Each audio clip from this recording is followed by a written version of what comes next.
Hey, welcome to White Crow Roping episode 33. Well, this is going to be a short video about what kind of progress I made last week. I was going over the video I made Friday and I realized I didn't go into a lot of detail about what I had done, and so I think it's pretty cool.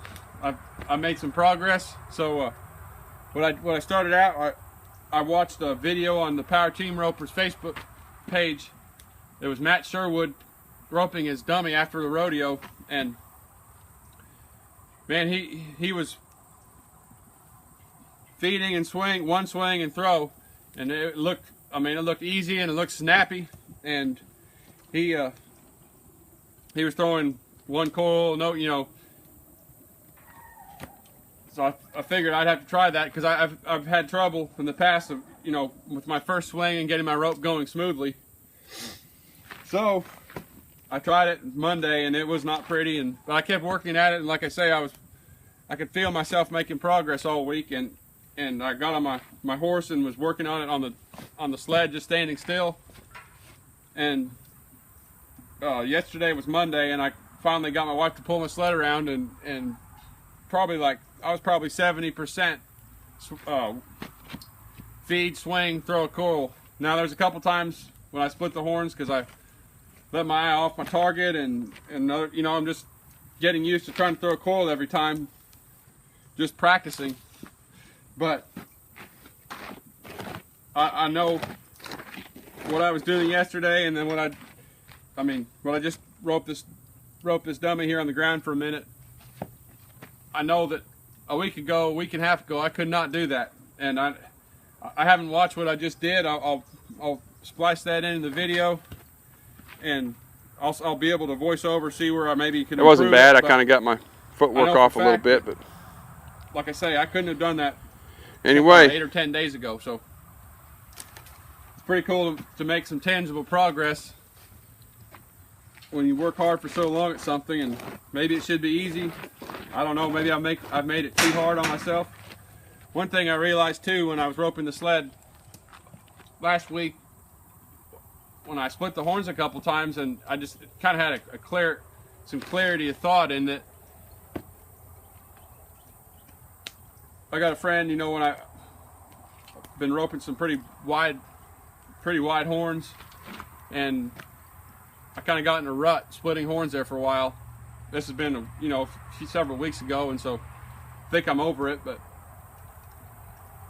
he kept saying, you're stopping your hand, and I got to thinking about that too much.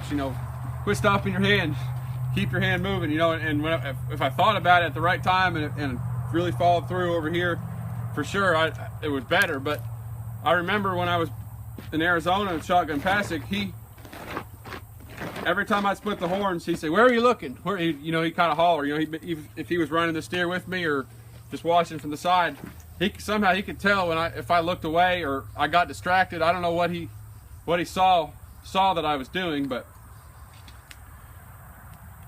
and thinking about that, roping my sled, I was like, man, if I keep a laser focus on the base of that left horn and let everything else go, I can rope them. and I think, stopping my hand might be mechanically what I was doing, but what was causing that, I think, is kind of losing my focus and not looking at my target. So if by any chance you've ever had a problem like that, I hope that be a useful thing to think about. And maybe it's not. Maybe it's probably different for everyone. I know if you ask 6 different people how they swing a head loop, then you'll get 6 or 7 different answers. But not completely. But I mean, that's been my experience. I've had a lot of people give me advice that at the time I didn't really know how to assimilate, and really it's all kind of going towards the same thing, but trying to pick out in a way that you can understand it sometimes is a challenge.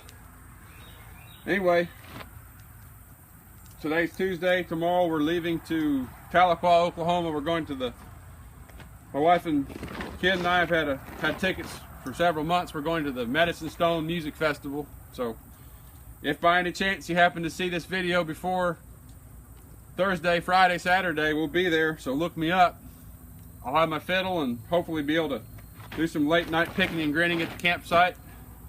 Go and sit in the river for a while during the day and watch some awesome music. I know Jason Boland and Turnpike Troubadours, Mickey and the Motor Cars will be there. There's going to be a whole bunch of good bands, and some of them I've seen, and probably some of them, quite a few of them I've never seen before. So it should be a pretty good time, and I'm gonna enjoy it. I've been working pretty hard and ready to sit down and take a few days off.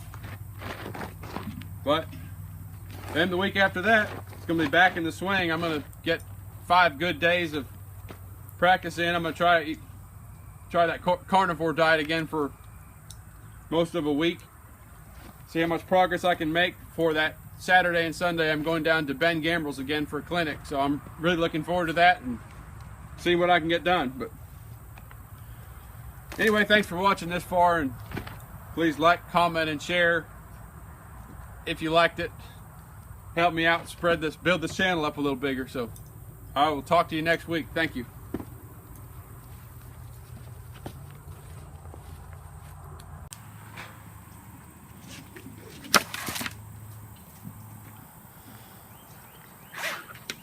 All right, that didn't look quite as good as it felt, but I know my right arm's still kind of flinging out wide a little bit. It seems like when I can keep my my hand a little closer to my head and not just get it all. Well, that wasn't as bad, but sometimes I'll see myself letting my arm, and it feels like my arm just is pulling my whole body out to the right and jerking around. So if I can keep that energy kind of all swinging around my head, it works a lot better. That wasn't the cleanest loop in the world, but now I'm really been thinking, trying to get my wrist to be just a little bit more springy. That was a little better.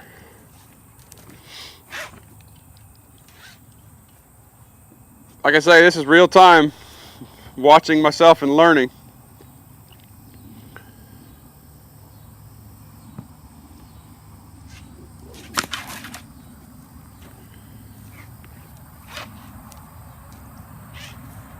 Here in a minute, I think I started swinging a couple more times just for grins. First one, I felt like I had a little wobble in my loop, and see, that kind of looks okay, but man, old Matt Sherwood, it looked like it was just one perfect swing and then like a smack on that back of back of those horns. Yeah, there's a little wobble in that loop, and once again, you can see my arm still kind of flinging out there to the right. I'll work on that next week, keeping my hand up there